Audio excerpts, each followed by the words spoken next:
Hey everybody, how's it going? Hope you're all having a great day. So today what I'd like to discuss is Apple seeming to settle a lawsuit, it's a class action lawsuit, about their keyboards. For anybody who watches this channel on a regular basis, you may notice that a long time ago, back when my hair was a little bit more black than it is today, I talked about the failing keyboards on the new MacBooks. It was very, very common that these crappy new butterfly keyboards would fail. Apple had a really kind of decent keyboard design back in the day with the A1398 and A1502s. Even though I didn't like that they were riveted in, the keys at least felt decent. Not like a ThinkPad from like the T520, and nothing's like the T520, but it was a decent keyboard. Unfortunately, like they do with many of their new devices, they decided to take something that's tried and true, tested and works, people like it, nobody's complaining about it, and absolutely butcher it because Apple.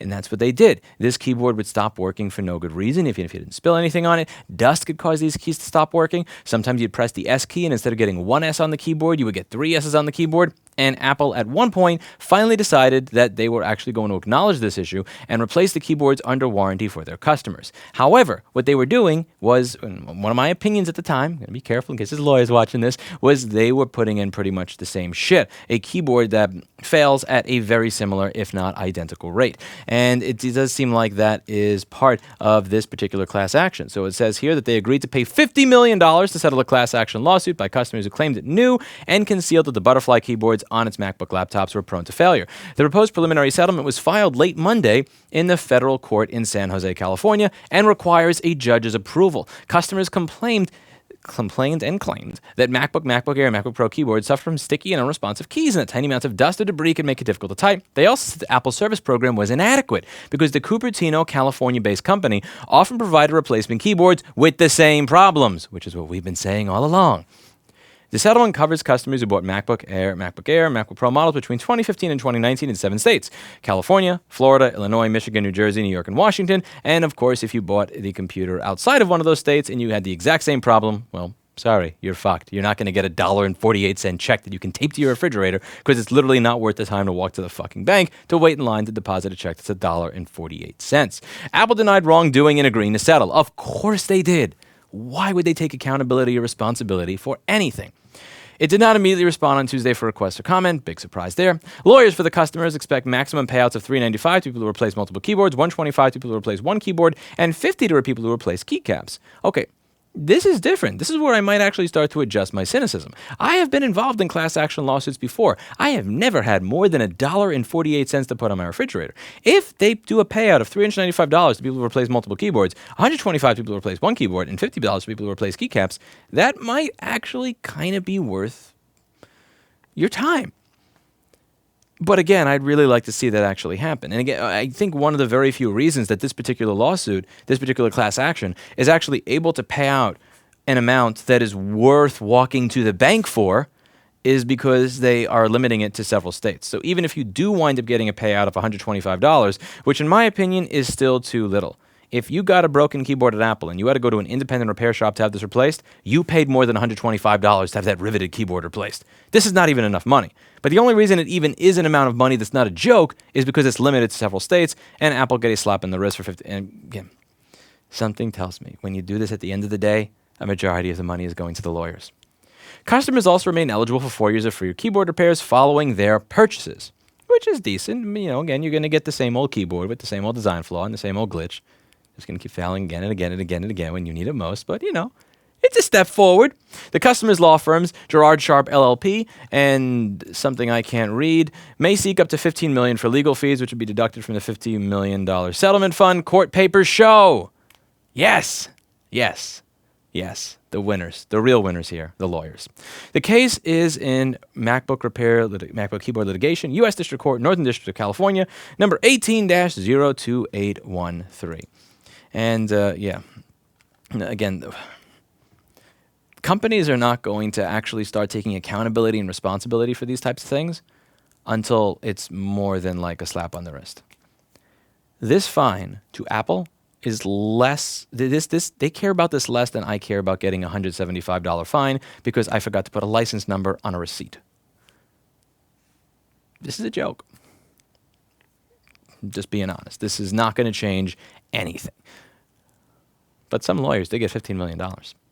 That's it for today. And as always, I hope you learned something. I'll see you all in the next video. Bye now. Oh, wait, before I go, you're probably wondering, Lewis, why'd you post this video to the live channel instead of the main channel? Glad you asked. So recently I did a video where I went over the fact that at random intervals, YouTube would just take some video that I did 2 or 3 or 5 years ago and start randomly shoving it into everybody's feed, everywhere, even if it wasn't really a great quality video. And they just did that here with a great quality video.